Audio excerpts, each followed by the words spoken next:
Yemen's brutal civil war, aided by outside powers, has dragged on for more than 5 years. At least 100,000 people have died, and the conflict has sparked the world's biggest humanitarian crisis, with children often suffering the most. The United Nations says around 400 were killed just last year, mainly by the Houthi rebel movement backed by Iran, who are battling government forces supported by a Saudi-led coalition backed by the West. Well, the city of Taiz in the southwest of the country is right on the front line. And our international correspondent Orla Guerin reports now on the remarkable story of one little girl's survival there. You may find some of the images in her report distressing. This is Taiz, called the City of Snipers.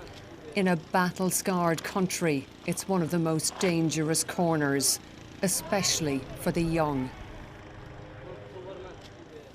Ruwaida Salah is wounded but alive, minutes after a sniper shot her in the head.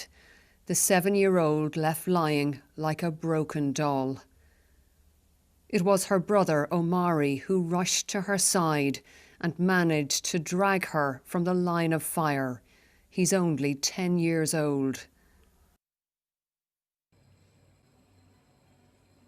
Ruwaida is now in intensive care at a local hospital where staff are tending her around the clock. But she probably owes her life to her brave big brother. I was going to get water. We pulled the bottle to the pavement and I went to play.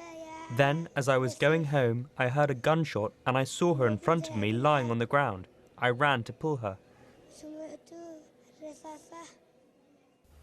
Who pulled the trigger? Ruwaida's family have no doubt. They told the BBC Houthi rebel snipers were to blame, and it's not the first time they have targeted innocent children. Ruwaida's surgeon, Dr. Abd al-Kubati, says she arrived in the emergency department unconscious. He operated to stop internal bleeding, and she's now stable. This is how childhood looks in Yemen. A generation stunted by war, menaced by malnutrition, and now by the coronavirus. But even those who know Yemen's suffering all too well are shocked by what happened to Ruwaida. Doctor, you've been on the ground in Yemen for more than 2 years, and you've seen a lot of tragedy in that time. How were you affected personally when you saw these images? I was devastated because I have a daughter too. And it was truly moving to see those images. Shocking.